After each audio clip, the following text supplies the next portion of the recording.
Welcome back to Beyond the Wrench. My name is Jay Goninen, and I am your host. Today, I have a really special guest that I'm really excited to talk with, Lisa McClease-Kelly, who is the co-owner of Network in Action Oregon and Kelly's Automotive. She does a lot of things to help support this industry, and I think we're going to learn a lot today, a lot about what she does in helping small businesses succeed through mastermind groups, networking groups, coaching in general. She has a very prestigious background that we'll learn about. And just in general, I think there's going to be a lot of best practices that we're going to learn from her today. So welcome to the show. How are you doing, Lisa? I'm doing great. Thank you.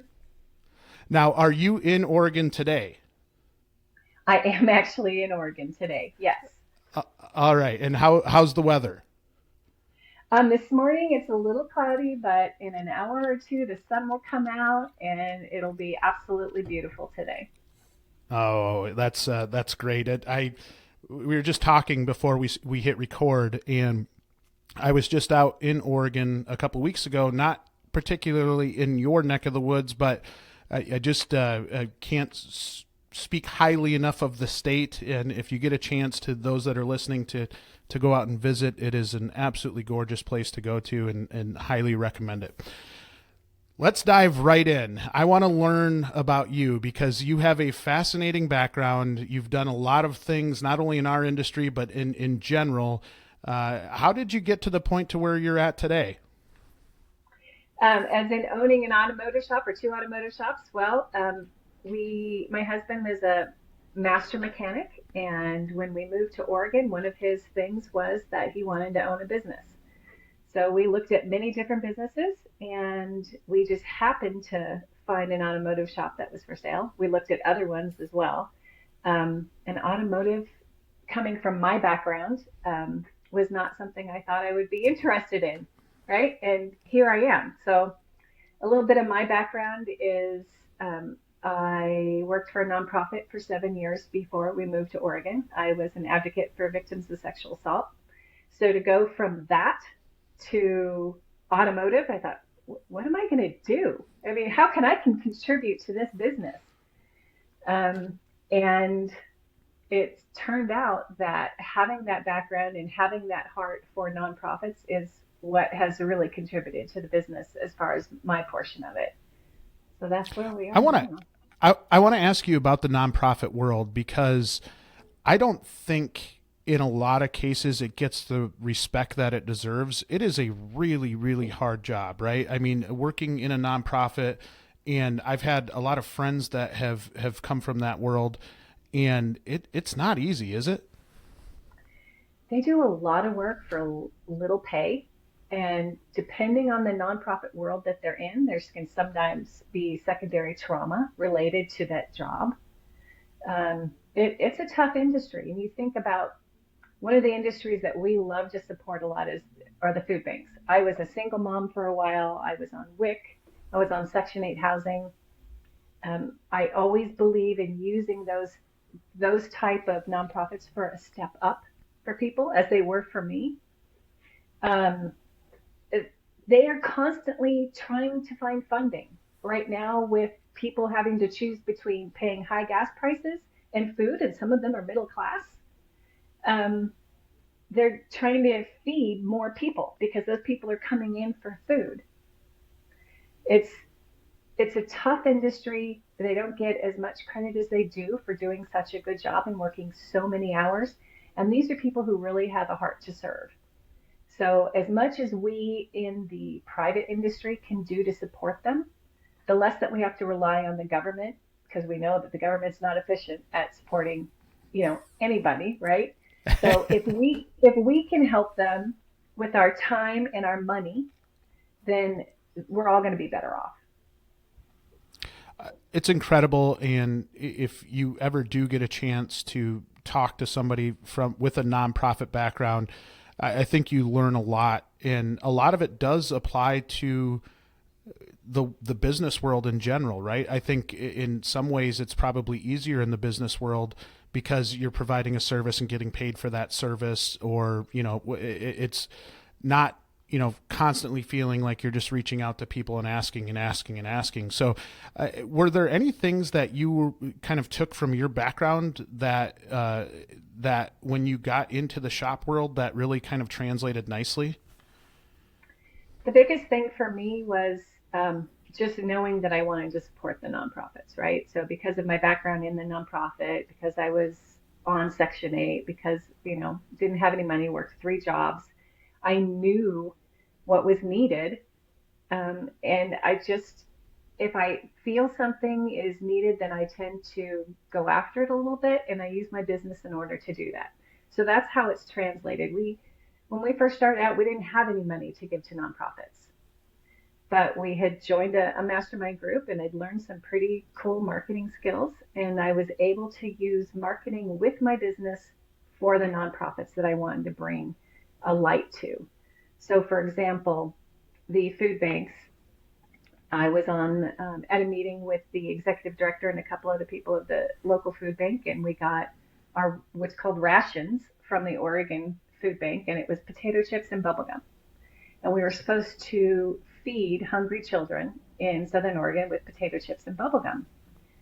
And I just got a little mad and had a conversation with the executive director and said, what can we do? What do we need? And we came up with peanut butter. It's shelf stable. It's full of protein.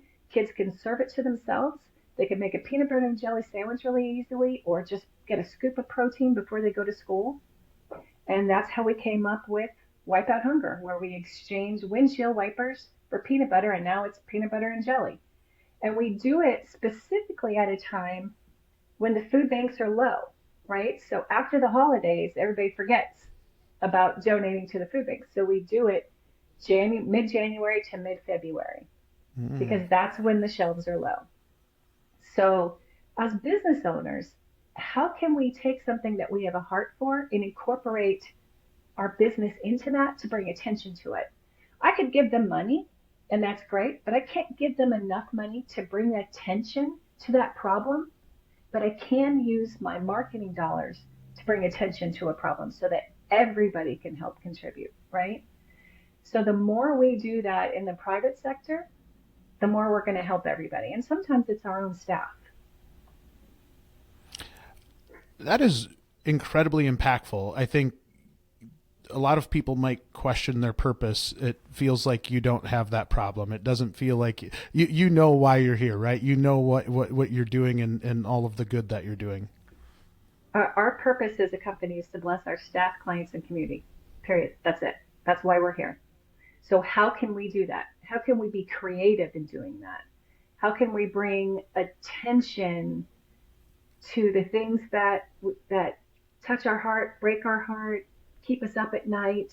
What's important to our staff? I'll just give you another instance.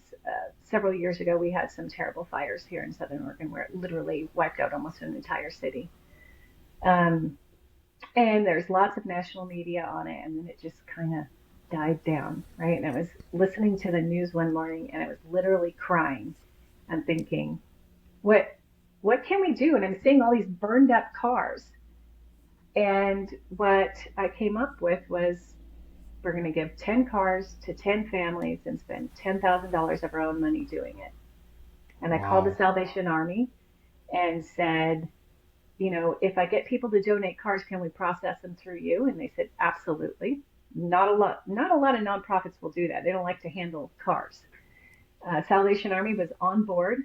And then that was on a Thursday, and Friday morning I was driving to Rotary thinking, oh my gosh, what did I just commit to? How am I going to do this? Right? And I called my husband. I go, here's my next bright idea. And he's like, okay, whatever. She's got another strange idea she wants to do. So I got to Rotary. I announced it to my club, and one of my members happens to own the local sanitation company. Well, he's got some older cars that needed to go out of their fleet, and he said, I'll give you 2 cars. And I thought, all right.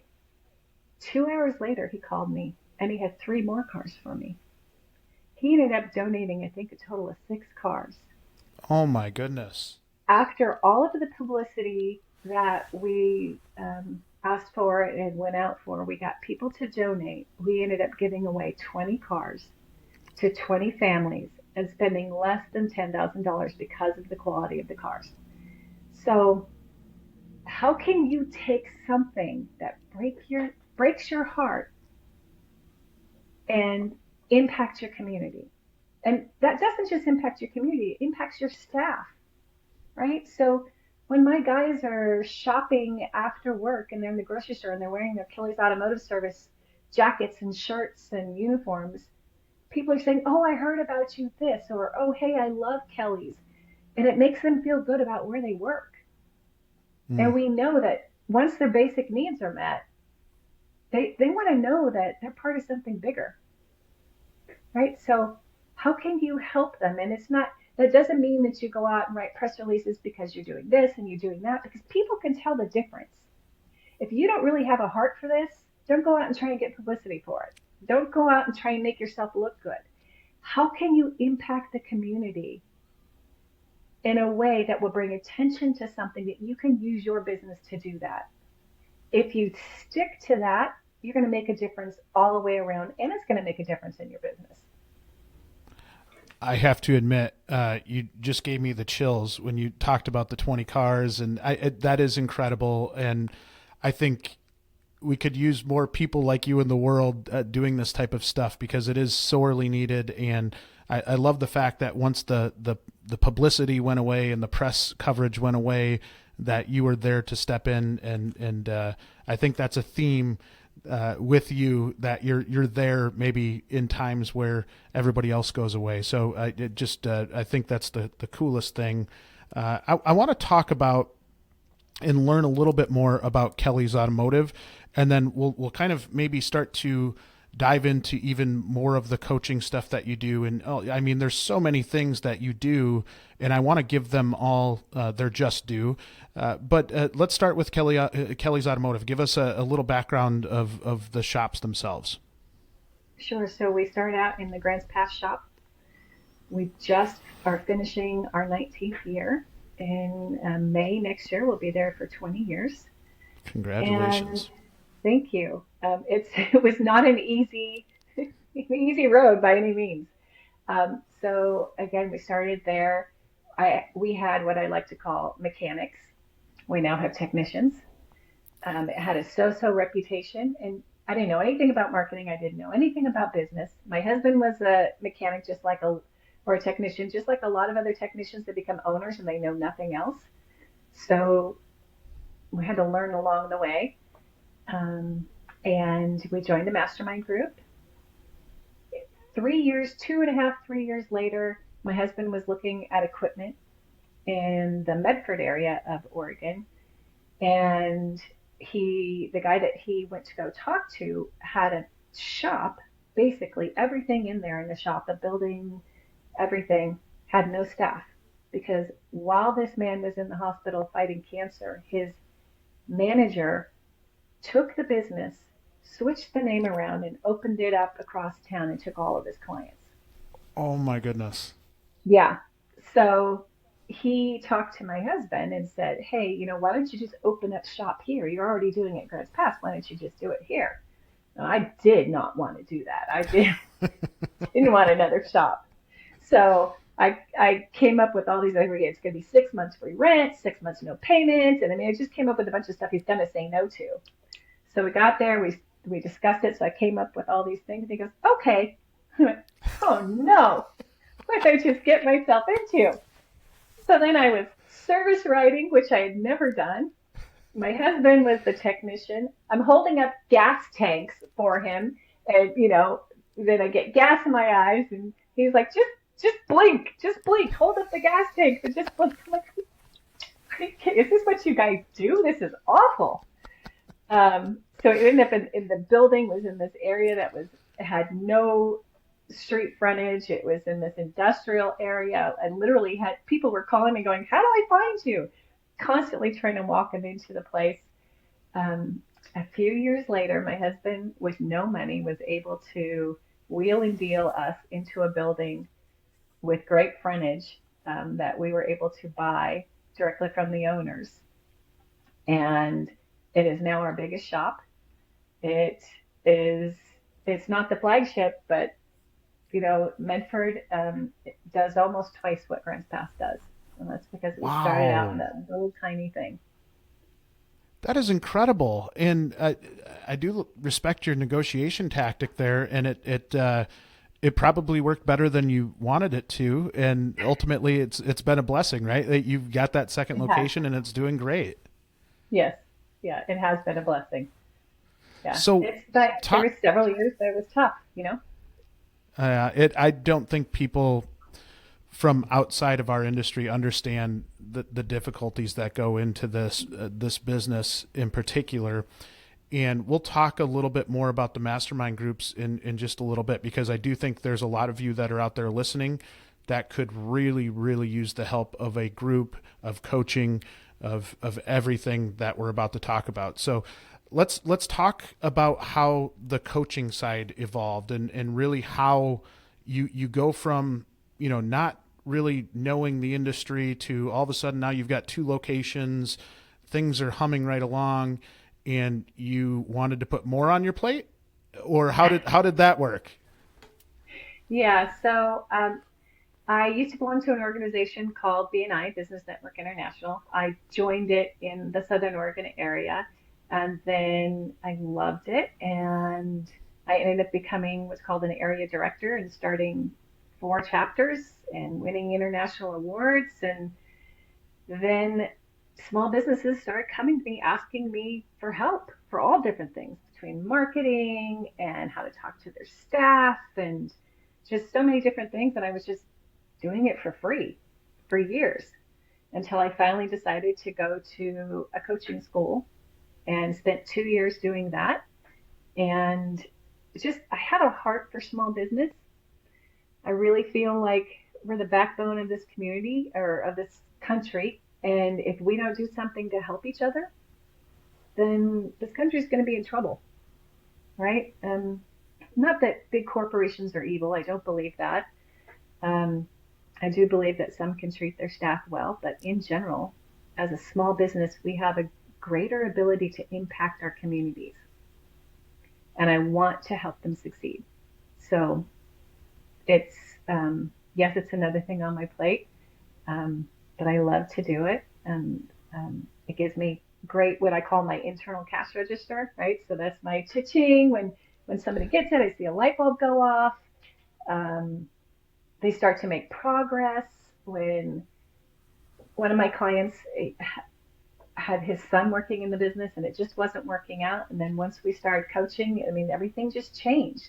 It's not because I'm a great coach, but because he was coachable, right? And so when I get to have these people that are coachable and want to improve, it's a huge reward for me.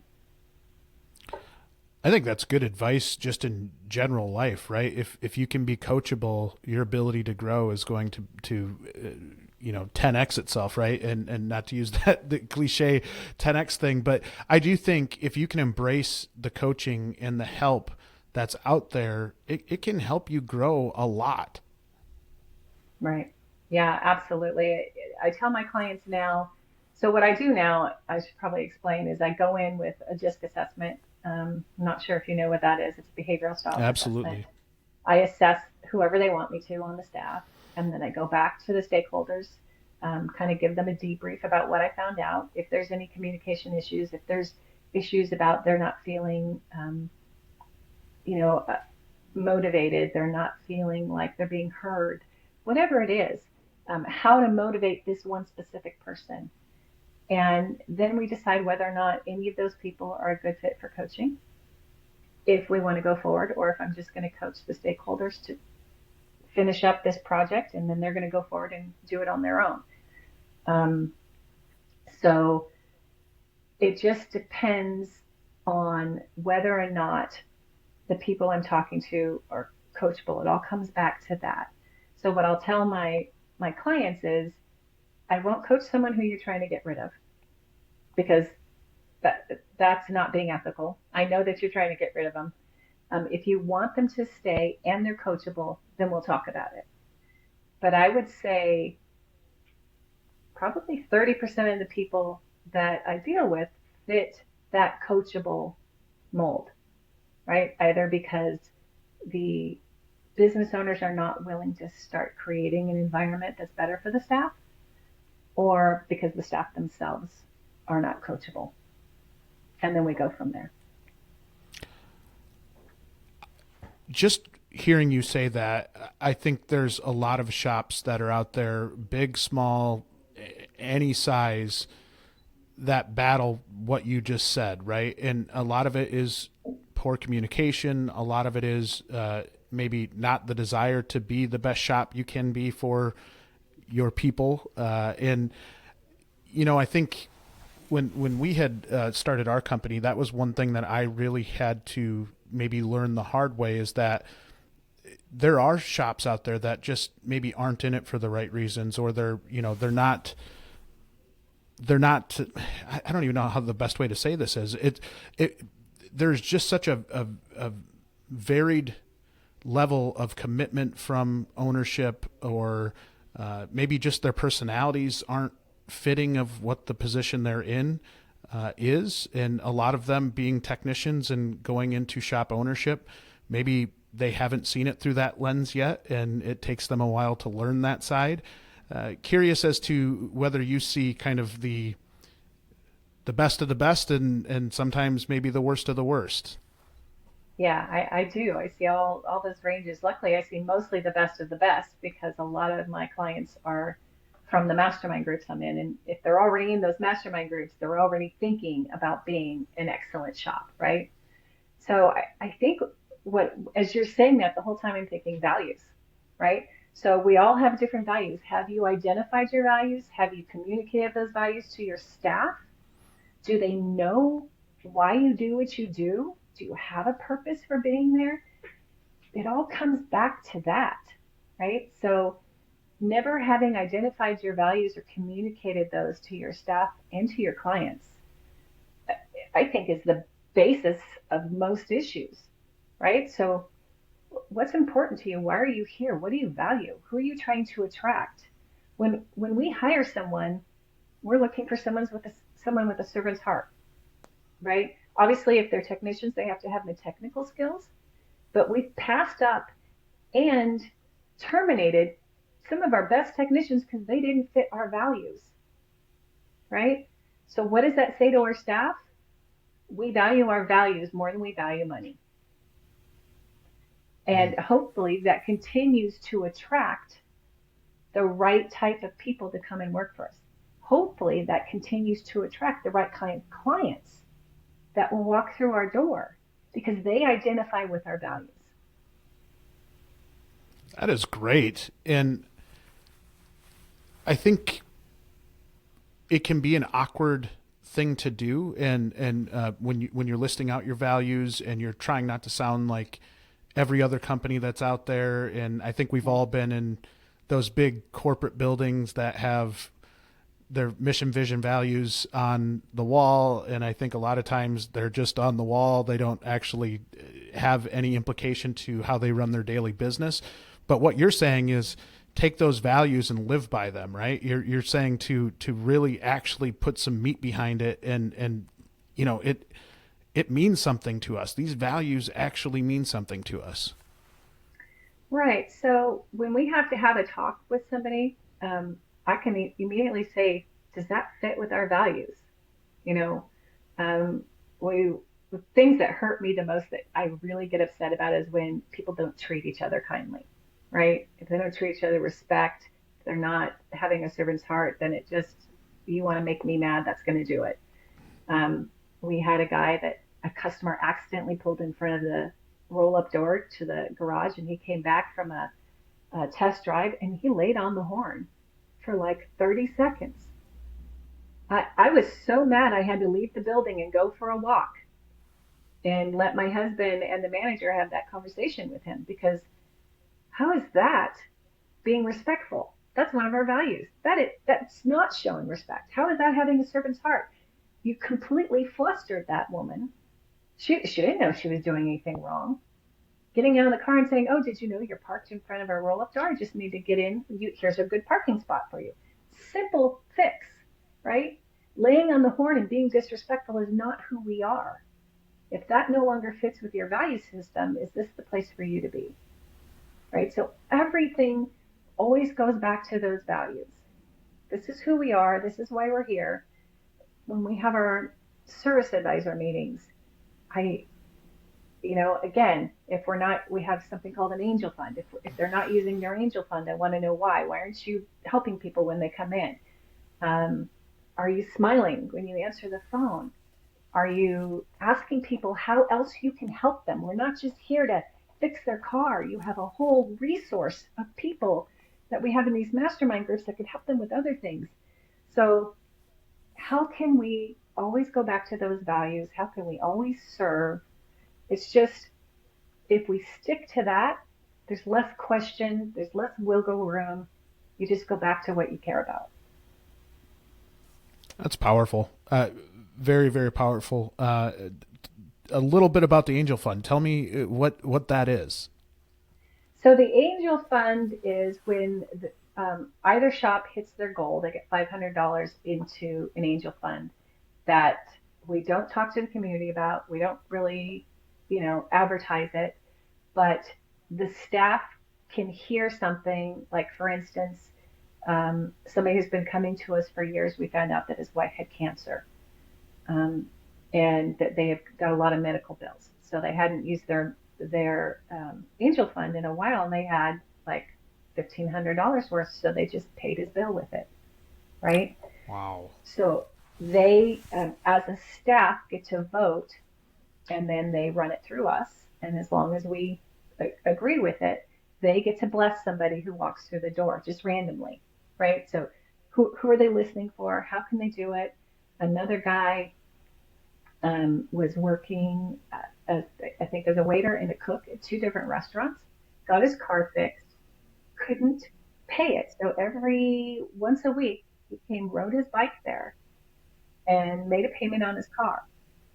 Shortly after he got it back, something else major went wrong with it. And I was out of town, and the office manager from that store called me and said, can we use our angel fund for this month, last month, and the next 3 months to give this guy a car, because we had a car that we fixed up. And I said yes, and she started to cry and just was saying, thank you so much. So when this man came in, he thought he was coming in to pick up his car, which wasn't really worth fixing anymore. And they were able to give him a car. That affected everybody on that staff. My technicians, some of them are like, don't touch me, don't hug me. We're getting hugs from this guy, and had tears in their eyes. It makes a difference. And it's just something that they have an opportunity to be the ones who are deciding who it is that they're going to bless. Wow. The power and purpose and being able to differentiate yourself as a shop in general. We have so many shops that ask us that question, and everything that we've talked about so far kind of clearly states why you're different. And I really think the world of that. I think that is such a cool thing to do, and that the fact that you had that thought to do that in the first place speaks volumes about you. That is so cool. This week's episode of Beyond the Wrench is brought to us by Jasper Engines and Transmissions. Okay, your customer's engine or transmission has failed, but now is not the time for them to trade their vehicle. Not without a working engine or transmission. Besides, would they have kept their vehicle another 3 to 5 years if their engine or transmission had not let them down? If you answered yes, then Jasper Engines and Transmissions is your choice to give your customer's vehicle new life and many thousands of miles of enjoyable driving performance. When considering the high cost of a new or newer used vehicle, there's a pretty good case to be made for replacing a drivetrain component that has failed or is delivering poor performance. Rather than trading their car, truck, van, or SUV, install a quality remanufactured Jasper product for less than your customer would have to invest in a new vehicle or a newer used vehicle. Check out their website at jasperengines.com to learn more about the money-saving value of Jasper. Now, I do want to transition. One of the things you mentioned earlier was the mastermind groups and the power that it's had on your business, the power that you've seen it have on other people's businesses. You're involved with, is it 2 mastermind groups? So I run 2 mastermind groups, and I'm starting a 3rd one here in Southern Oregon. Talk to me a little bit about the differences between them and really what they are. So it's network in action. We think of it, a lot of people think of it as networking, which it is. But what we're trying to do are help our business owners to grow personally, professionally, and then also create what I like to call transformational relationships. So, which is a lot more than what you would do in, say, a BNI or some other networking group, because they are being vulnerable with each other. They're coming to the meetings with the thought that these are the people that they're going to rely on going forward, right? So we have a group in Grants Pass, a group in Medford, then I'm starting a group for Christian business owners. So there's just small business owners. They have to be in business for 3 years or more, or have been in their industry for a long time. So we also have some business professionals that are salespeople. We interview everybody that comes in, and we've said no to a lot of people because they're not a good fit. Because again, we're asking these people to rely on each other and be vulnerable. And you can't do that and allow just anybody in. So every month there's a different agenda. One month we talked about AI when it came out. Another month we just had them ask deeper questions of each other. We would break them into 2s, and then we would make them switch, and we had them ask these questions. And at the end, one of the questions that we asked was, what brings you to tears? What makes you cry? And we had people telling us things that we never would have known about them had we not asked that question. And my husband, who post-COVID has become more open, was crying, just he could hardly get the words out, because when 2 years ago, when he had COVID, he had to say goodbye to his children because the doctor said he wasn't going to walk out of there. Now, seeing that from a man in business, in, with all this testosterone that flows around the room, who's being vulnerable and willing to share that created relationships that you can't do in just a regular networking group, right? Having people tell us about when their kids were sick, or when they had to fire somebody and then it just broke their heart, or whatever it is, it brings us closer together. I'll give you an example. One of our members, her aunt was dying, and her aunt's kind of like her mom. And she spent 3 or 4 months dealing with that.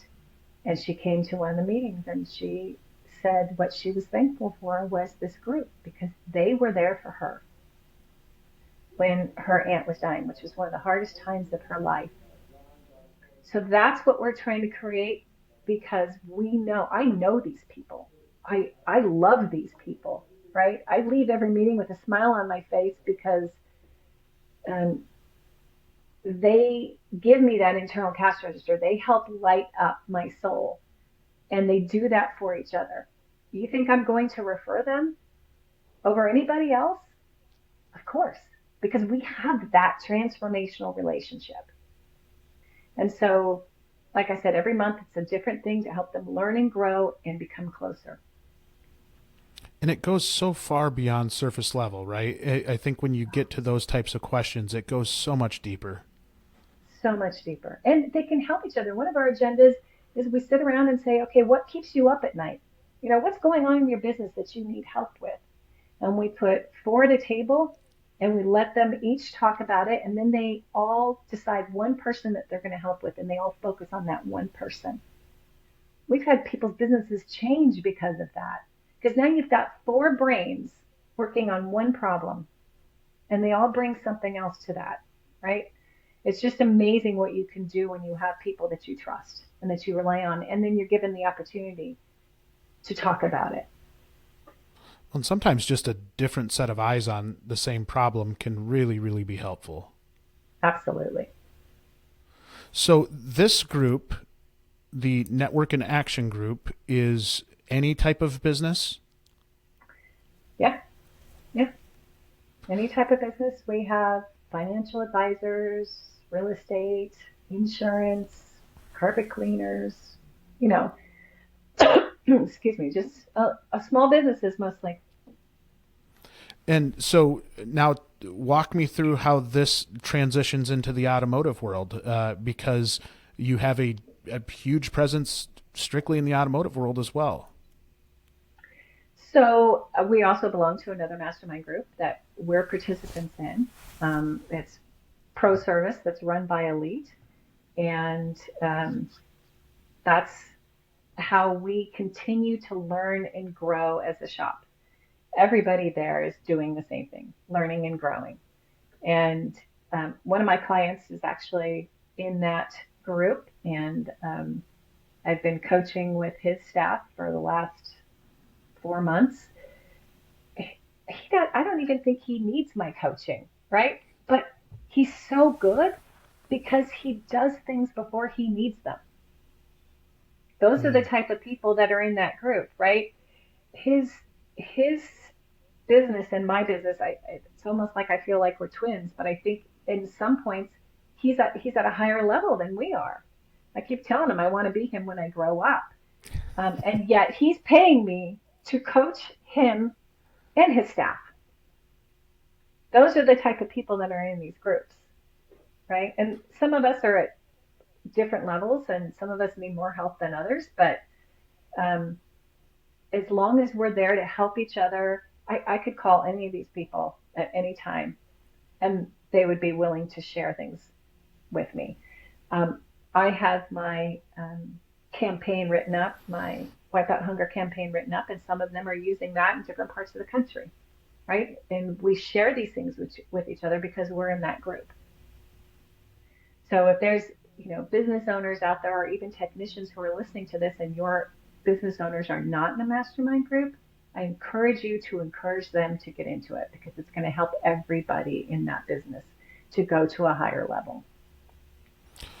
I think you see that consistently in top performers too, right? Everything that you just explained about this individual is very similar to what I see in the best of the best, right? They're always looking for that next way to get better. And whether that's being a part of a group or reading that book or, just in general, looking for opportunities to evolve and get better and know that they're not at what their ceiling is yet. Right. And that if they're constantly striving for that, their business is going to be, and not just their business, them as an individual, they're going to be better people with better businesses.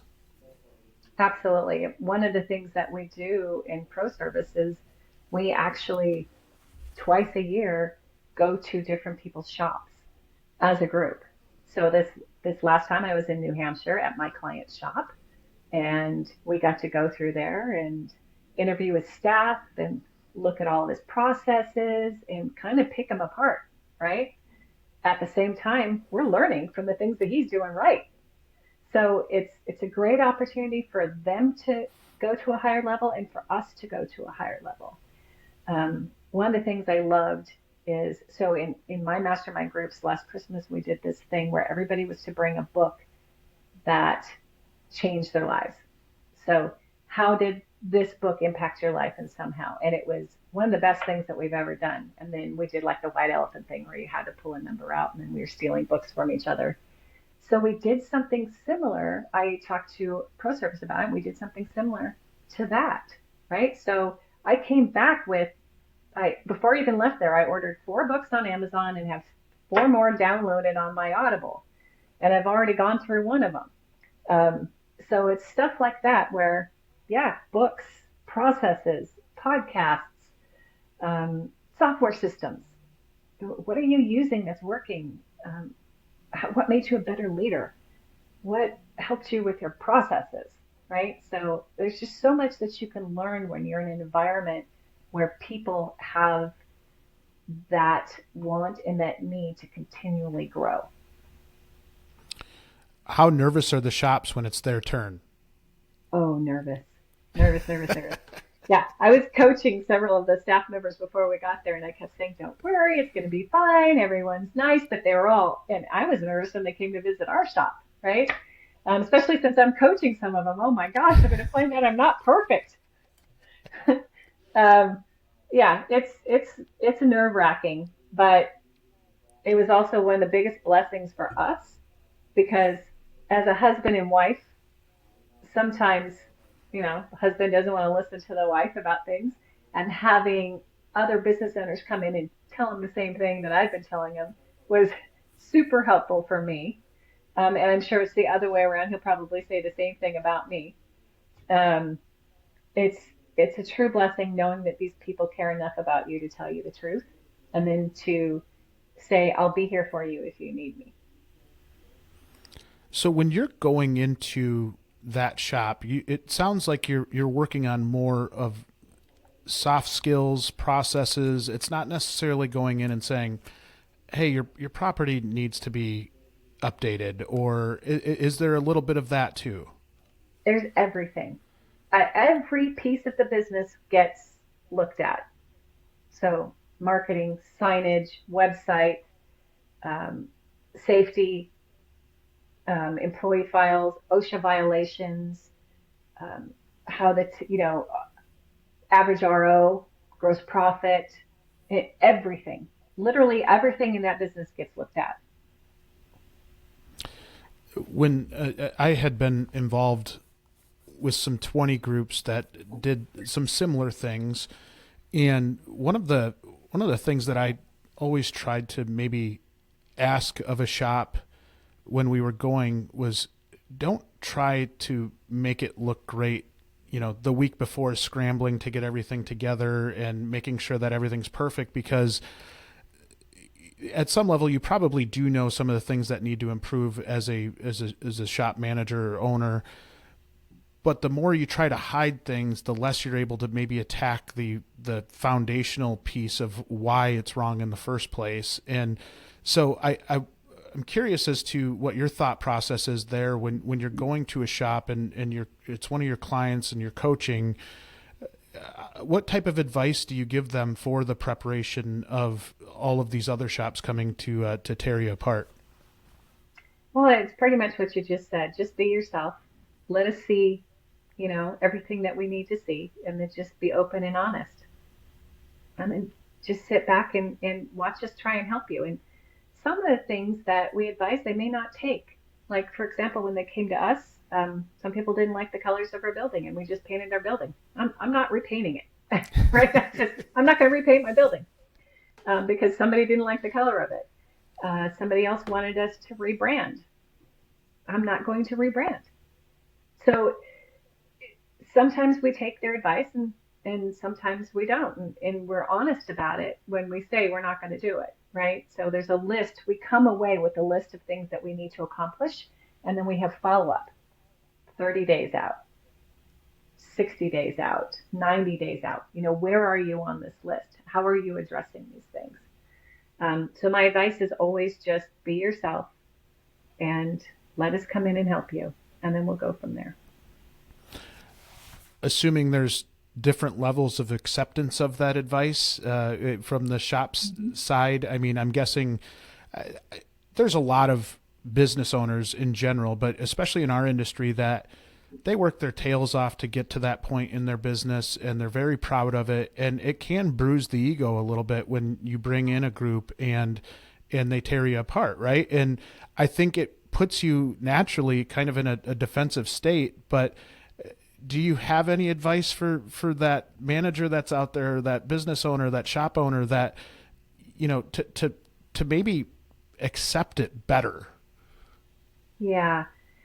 So it depends on the group that's doing it and how they put it across. So this last week, I was a little tough on one of my other business owners who I thought was allowing a cancer to stay in his business because he was afraid to let him go, and I was kind of hard on him.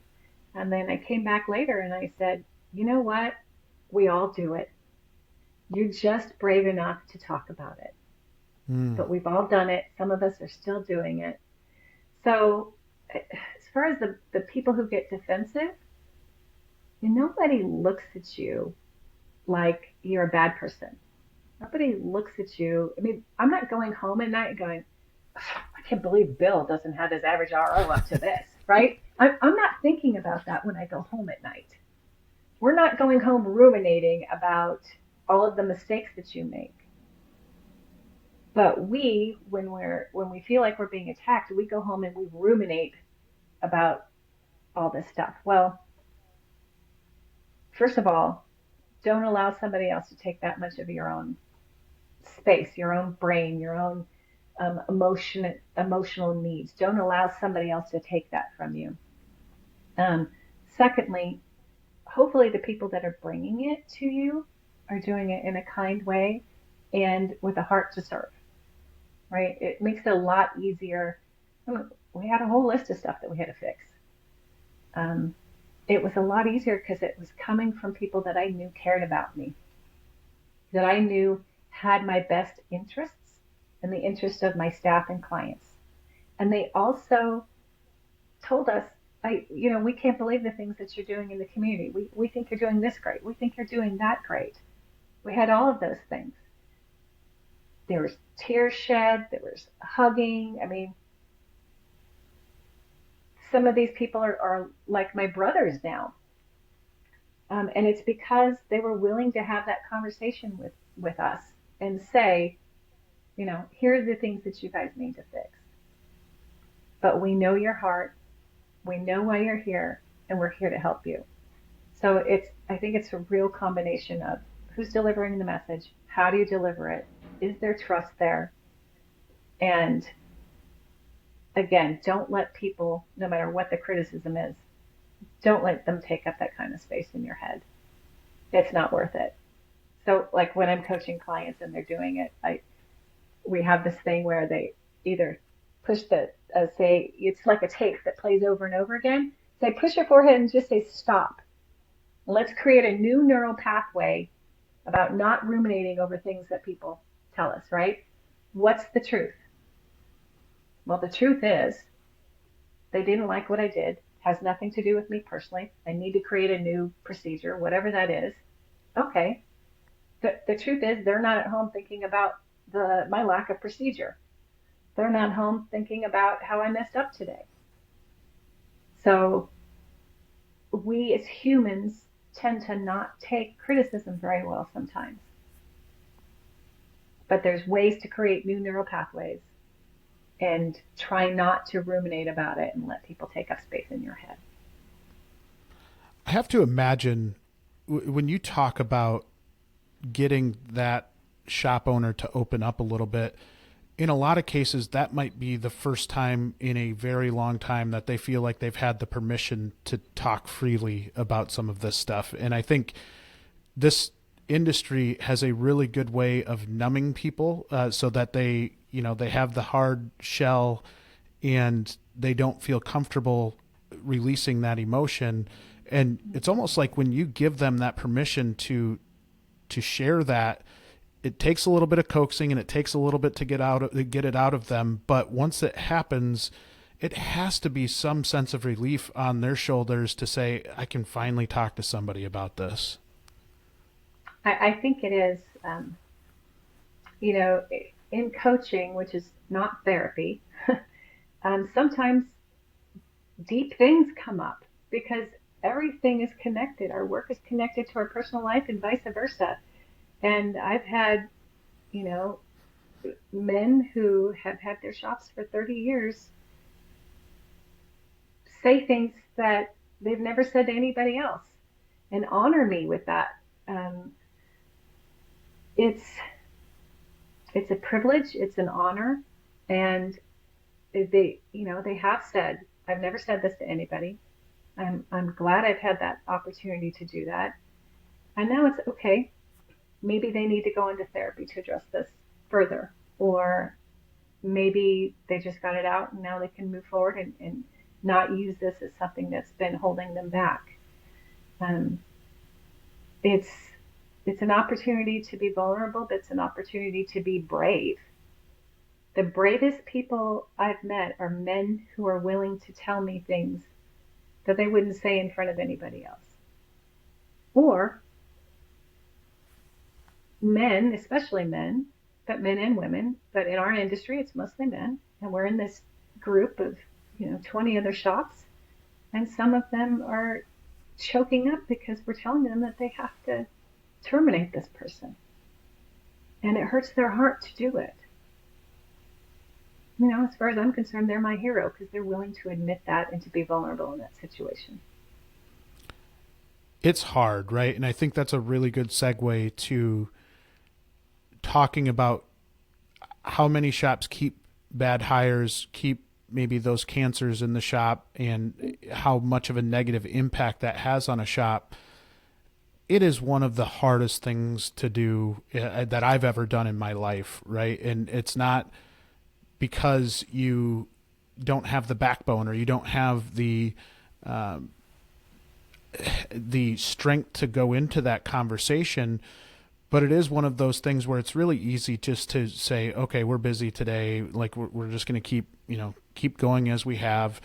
And the longer you go, the longer you hold on to that person, the more it negatively impacts the people they're working with. And for you personally as a leader, it's keeping you up at night every time you don't do it, right? And it just creates such a bad,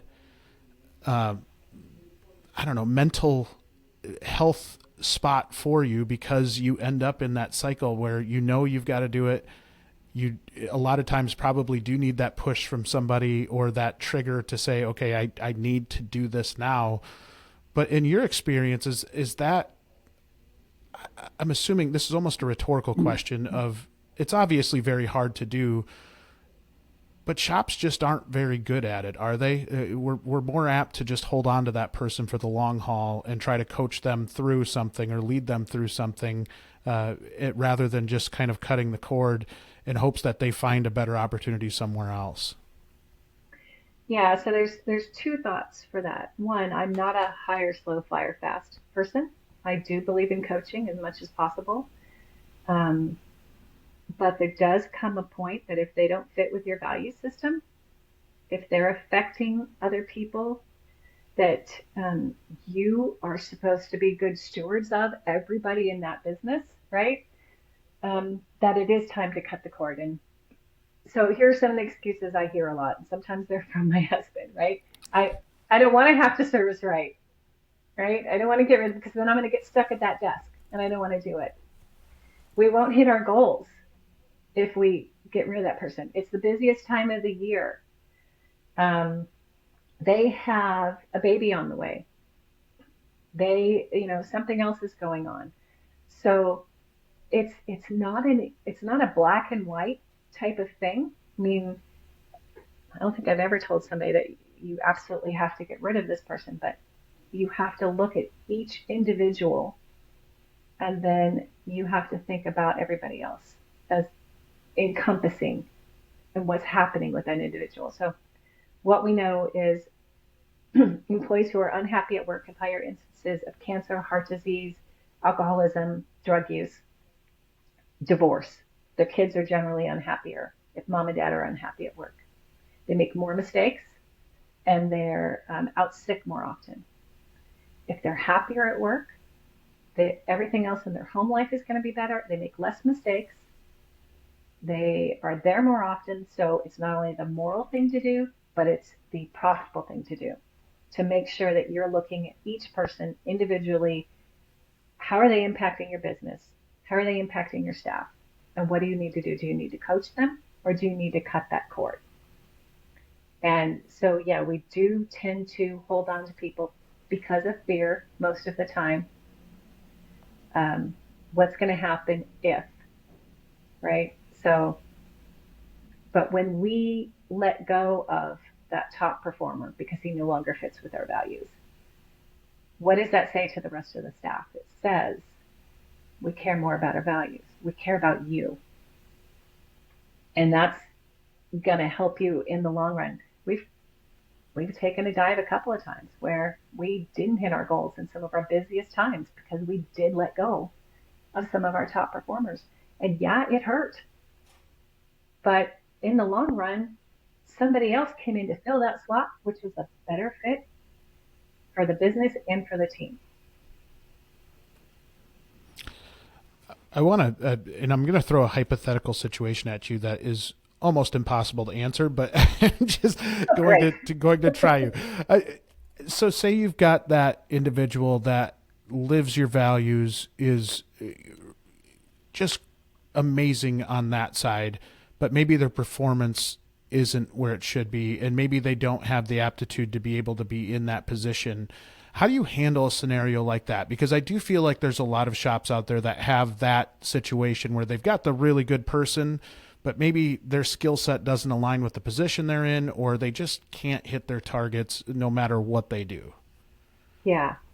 And we've had that. Um, so there's a couple of things. One, can we coach them to help them get the skills that they need? If not, if they're a square peg in a round hole, is there some other position in that business that they would be good for? If not, how can I help them be successful somewhere else? Right? Because they're not going to be happy if they know that they're not doing a good job.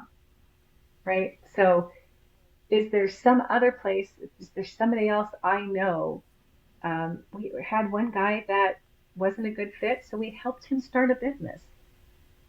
Right? He started a detailing business Wow. out of another building in our shop. So he was a good guy, just wasn't a good fit, but we didn't want to hurt him. Um, how can we help him? So we helped him start a business. We bought his equipment for him, and then obviously he started detailing our customers' cars, right? So there's ways to be creative. I think what you just described there, and I thank you for taking something that I just kind of randomly picked out of the air there, but I do think it's a scenario that we see quite often. And what I applaud you on is that you had kind of that adaptive mentality. And a lot of times I don't think in a business book you read about that, right? A lot of it is, that hire slow and fire fast mentality, but being able to kind of really take each individual situation and try to analyze it maybe more at that level than just having like this one blanket policy that this is how we're going to do everything. Because I think, at least when I read books, I think a lot of times some of them are unrealistic, or maybe they don't apply to some of the stuff that we go through as small business owners. And so hearing you say that is honestly just very refreshing. Thank you. Yeah. We read the books and a lot of them are pretty black and white, but you do have to look at every situation a little bit differently. One time that we said goodbye to one of our technicians that I knew had a baby, brand new baby. I knew he was having problems in his marriage, and I still had to make that cut. As soon as he walked out the door, I sat in my office and cried. Yeah. And when my technicians came in and said, "Are you okay?" And I said, "No, but I will be." Right? So every situation is different. The staff knows that we care for them and that we don't take it lightly when we have to part ways with somebody. And I think as long as you let everybody know that you're not black and white, that it does affect you, that you know that you're changing someone's life when you do this, and you don't take it lightly, I think it's going to create a culture where people understand and are willing to stay. I respect that. I respect that a lot. I think we've all been there, and it sucks, right? There's not a lot of ways to get around that, but I had read somewhere that a very key part of letting somebody go is to love them out the door. Let them know that you're trying to help them, even though it's an unfortunate situation. But hopefully that puts them in a better spot, and that puts them in a better position to where they are happy on a daily basis. You spend so much time at work that you have to be happy there. One thing I want to touch on before we finish off the podcast is communication in general. And when I say communication, I always hesitate a little bit because it's such a broad topic and something that we probably could have spent the entire podcast plus some on. But that is one of the things that oftentimes I see a lot of businesses fail at, and they might think they're doing good at it, or, it's just such an easy thing to say, but it's such a hard thing to do.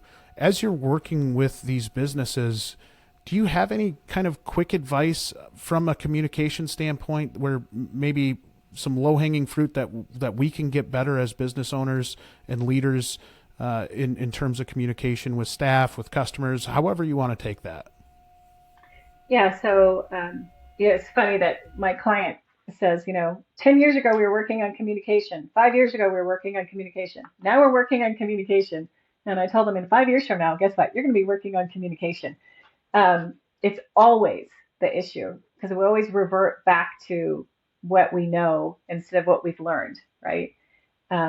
But I would say the one best piece of advice that I give to people and that I once received was when you're in a conversation with somebody, say to yourself, how do I want this person to walk away when I'm done talking to them?